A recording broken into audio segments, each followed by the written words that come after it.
Lendas antigas da Grécia. Voz Iba Mendes.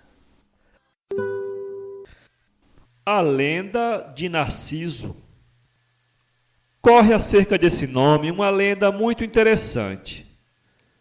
Muitos hão de conhecer uma florzinha branca e delicada que nasce, vive e morre à beira dos lagos, debruçando o cálice como a querer admirar sua corola de neve.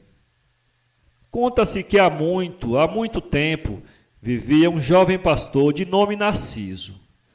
As mais lindas ninfas e mais encantadoras sereias amavam o jovem pastor, que, ao ver-se assim elevado, zombava dos coraçõezinhos das jovens loiras e morenas, e a sorrir punha no seu olhar claro e puro, como de uma criança, reflexo de superioridade. Uma manhã, Narciso encaminhou-se para a fonte, a fim de encher o cântaro de água. Pousou o cântaro no chão e debruçou-se na fonte. E viu lá no fundo uns olhos azuis, límpidos e suaves, fixo nos seus, um rosto encantador, emoldurados por lindos cachos de ouro, dançando inquietos, e uns ombros de atleta, largos e vigorosos. Num grito, o jovem pastor ergueu-se, reconhecendo sua imagem nas tranquilas águas, mas logo tornou a debruçar-se, encantado e maravilhado, e sorria enamorado à sua imagem risonha e formosa, e procurava alcançá-la como um louco, reconhecendo então porque as formosas ninfas o amavam. Nesse momento, um vulto diáfano apareceu, e uma fada estendeu a mãozinha branca e seus dedinhos rosados tocaram as madeixas de Narciso, que inclinava apaixonado pelo seu retrato. O pastor nem se moveu, e dos lábios carmíneos da fada escapou-se uma frase: Narciso, pela tua vaidade serás condenado a viver debruçado sobre as fontes ou lagos, admirando-te eternamente. E a pequenina flor, branca e delicada, que chamamos Narciso, e é o formoso pastor transformado, cumpre o castigo que lhe impôs a fada, tocando-o com os dedinhos nervosos. O mito de Dédalo, de Diniz Moura. Dédalo, segundo a mitologia grega, foi um célebre artista e inventor que viveu há muitos milhares de anos, quando os gregos eram ainda semi-bárbaros. Inventou os instrumentos que possibilitaram a escultura em madeira e esculpiu notáveis estátuas.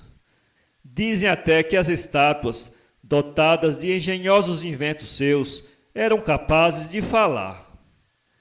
Apesar de ser tão inteligente, Dédalo sentia inveja de Perdix, seu sobrinho, que se tornara famoso por ter inventado a serra, o torno e outras ferramentas. Por isso, atirou-o certa vez de cima de um pequeno morro da cidade de Atenas, chamado a Acrópole. Para escapar à vingança, Dédalo fugiu com seu filho Ícaro para a ilha de Creta. Minos, rei dessa ilha, recebeu com alegria o grande artista e encarregou-o do embelezamento da capital do reino. Dédalo construiu muitas obras de artes e palácios. Um dos palácios construído por ele foi o famoso labirinto, onde habitava o Minotauro. O labirinto tinha milhares de salas e corredores, dispostos de tão complicada maneira que quem ali entrasse não encontrava mais a saída. Mas com o passar do tempo, Dédalo começou a sentir saudades de sua terra. Minos, para não perder o grande artista, mandou encerrá-lo numa fortaleza construída em cima de um enorme penhasco à beira do mar. A única saída era vigiada noite e dia por numerosos soldados. As saudades da pátria aumentavam e o astuto Dédalo começou a imaginar um plano para fugir. Por terra não era possível, pois estava numa ilha. Por mar também não. Além de estar preso no alto do rochedo, não conseguiria entrar em nenhum navio, pois todos eram minuciosamente revistados antes de partir. Então ele só poderia fugir pelo ar. Às escondidas, Dédalo fabricou para si e para seu filho 2 pares de asas, com ceras e penas de aves. Depois de tudo pronto, ensinou ao filho como manejar as asas e advertiu: se subires muito, o calor do sol te queimará as asas.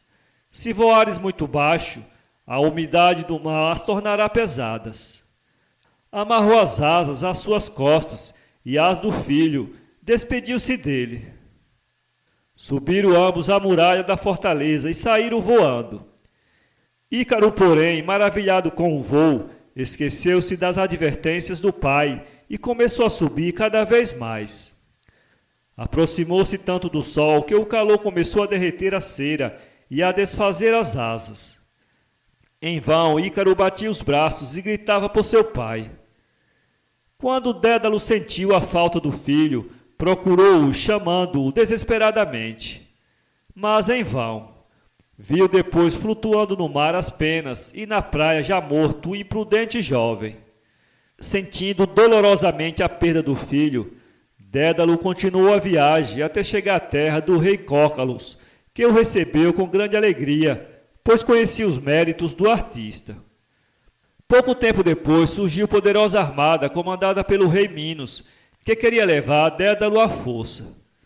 O artista fingiu-se arrependido e convidou Minos a experimentar sua última invenção, uma banheira provida de água quente. Mas quando o tirano prazerosamente se meteu nela, Dédalo fez aquecer a água até a fervura, livrando-se assim de seu implacável perseguidor. Pôde, pois, continuar a dedicar-se às suas estátuas e aos seus inventos. O mito de Orfeu.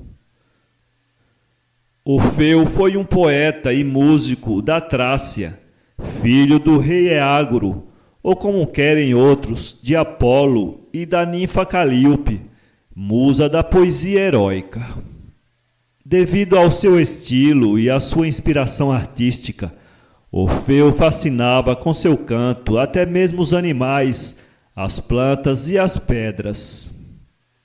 Foi organizada pelos guerreiros de seu tempo uma expedição marítima com o fim de conquistar o Velocino de Ouro, para que assim fosse possível possuir o trono dos antepassados.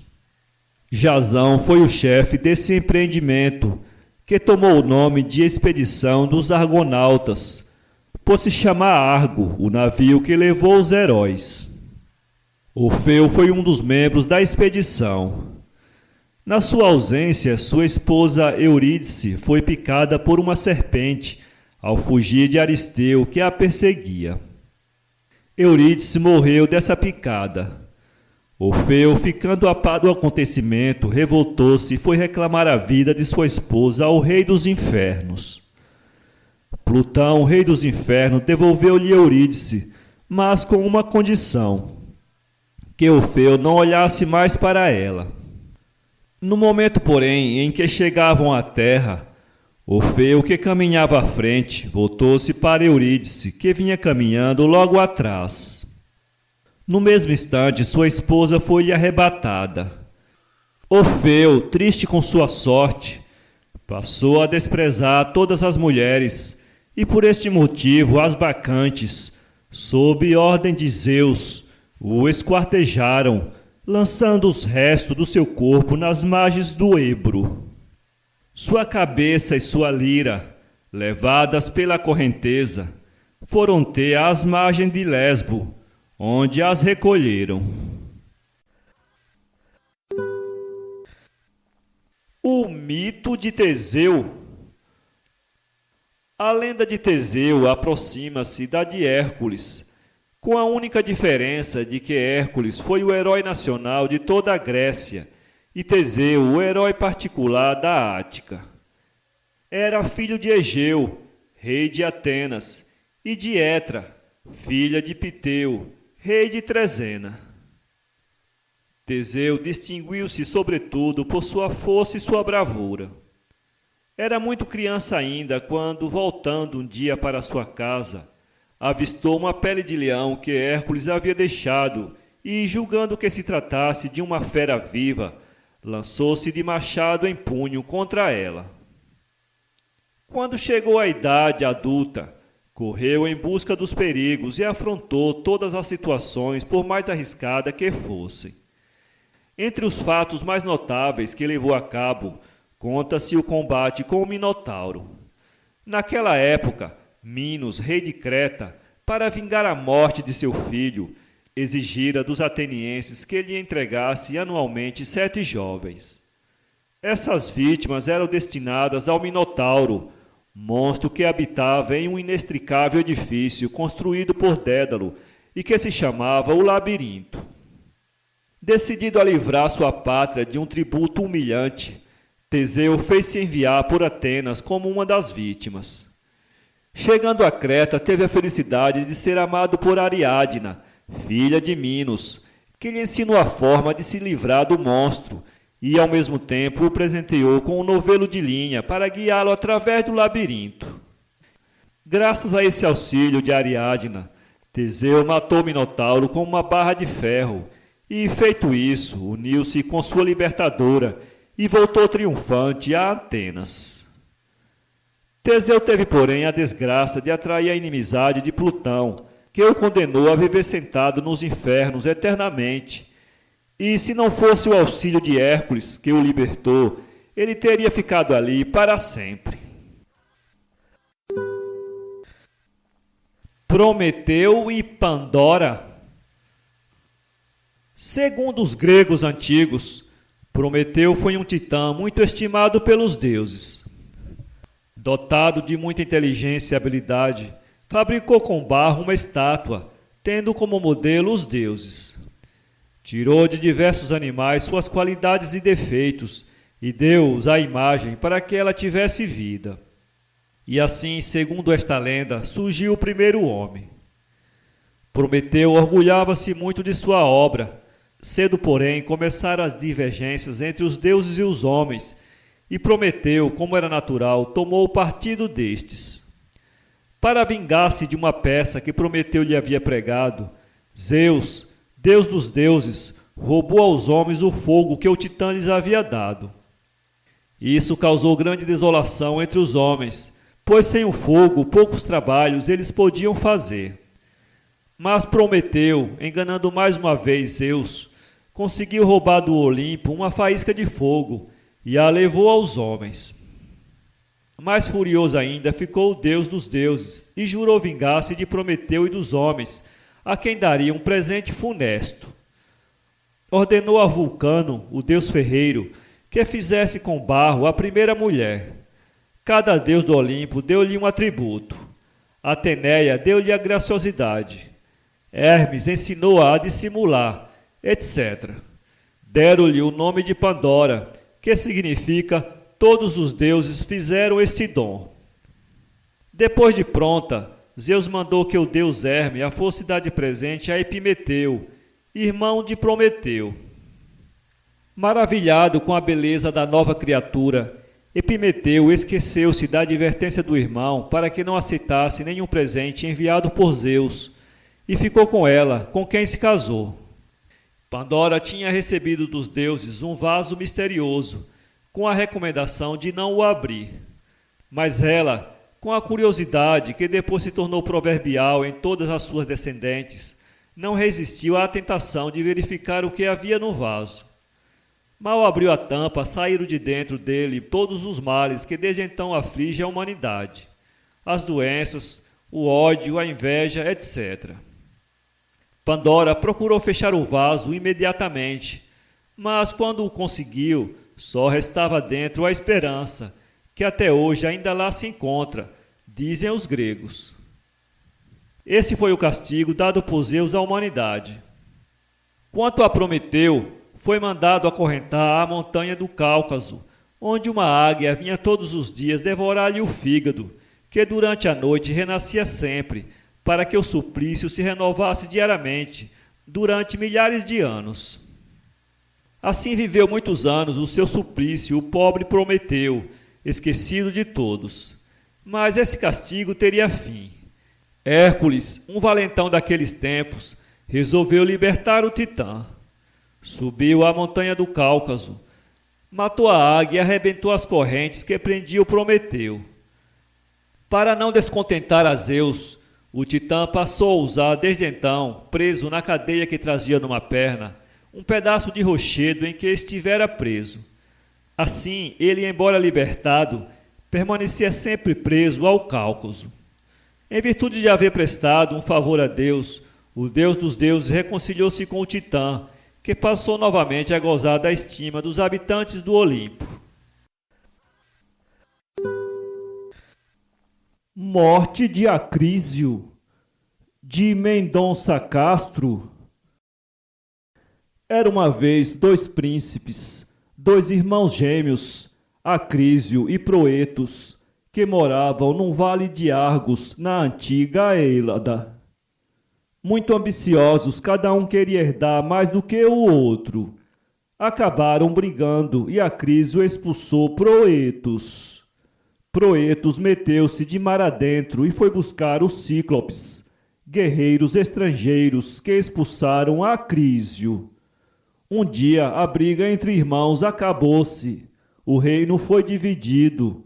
Acrísio ficou com a cidade de Argos e Proetos com a de Tirinto. Acrísio, de coração duro, teve o seu destino traçado por um profeta. Já que te levantaste contra teu irmão gêmeo, teu próprio sangue erguer-se-á contra ti. Já que pecaste contra teus parentes, serás punido por teus parentes. Tua filha Danae terá um filho e pela mão do teu neto morrerás. Para fugir ao castigo dos deuses, Acrísio encerrou Danae numa caverna subterrânea forrada de cobre. Ainda assim, um dia Danae teve um filho. O avô mandou metê-los numa cesta, e esta, descendo pelo risonho vale de Argos, alcançou o mar e foi vagando, vagando até dar nos rochedos avermelhados, verdadeiros penhascos e abrolhos rodeados de espuma cachoante. Danae viu então sobre os rochedos um homem alto, de porte majestoso, que trazia um manto de lã felpuda e um chapéu de aba larga. Tinha na mão um tridente com que matava o peixe e no ombro uma tarrafa. O homem atirou com tanta precisão a tarrafa que pescou ao mesmo tempo Danae e seu filho. Estás em Sérifos, disse o pescador. Eu sou grego e irmão do rei Polideto. Chamam-me Dictes, o pescador. E foi assim que Danae foi ter a casa de Dictes, que a adotou como filha durante 17 anos. Já o rapaz, Perseu, que assim foi chamado por sua mãe, foi correr mundo e entregar-se às aventuras. Por ordem de Palas Atena, matou Górgona, cujo rosto era da lividez da morte, cujos lábios eram cheios de amargura, como os de uma cobra, e cujos cabelos não eram cabelos, mas víboras, que se enroscavam ao redor da fronte, estirando as línguas bipartidas. Por ordem das ninfas, foi ter depois às praias da Líbia, onde libertou Andrômeda, filha de Cefeu, rei da Etiópia, e de Casiopeia, prisioneira de um monstro marinho. Depois de 7 anos de aventura, Perseu voltou à pátria ao lado de Andrômeda, sua esposa, e de novo abraçou Danae, sua mãe, e Dicte, seu pai de criação. Rumou depois para Argos, onde soube que Acrísio, seu avô, tinha fugido em virtude de novas perseguições de Proetos, para Larissa, lá no país selvagem dos Pelágios. Perseu, entristecido com a sorte do avô, dizia consigo: Eu sou o sangue do seu sangue e a carne da sua carne. Agora que voltei à pátria, coberto de honrarias, há de amar-me. Vou buscá-lo para viver aqui comigo. Havemos de reinar juntos e em paz. Perseu fez-se de vela, contornou Hidra e o cabo Súnio, passou por Maratona, pela praia de Ática, atravessou o estreito de Euripo, costeou o mar de Eubéia e veio ter a Larissa, onde o rei Tautemanes honrava Acrísio, rei de poderosa terra, com jogos e grandes festas. Pensando que abrandaria o coração do avô se ganhasse os jogos, Perseu tirou a roupa, o elmo e a couraça e tomou lugar entre os jovens de Larissa. A todos Perseu venceu na corrida, no salto, na luta e no arremesso de dardo e ganhou 4 coroas. Mas ainda havia uma coroa para ganhar e o jovem herói pensava: eu a obterei também e irei depositá-las todas sobre os joelhos do meu avô. E assim pensando, Perseu tomou 2 discos e atirou-os na direção de Acrísio, seu avô, que estava sentado ao lado do rei Teutemanes. Levado por um pé de vento, um dos discos atingiu Acrísio e o matou.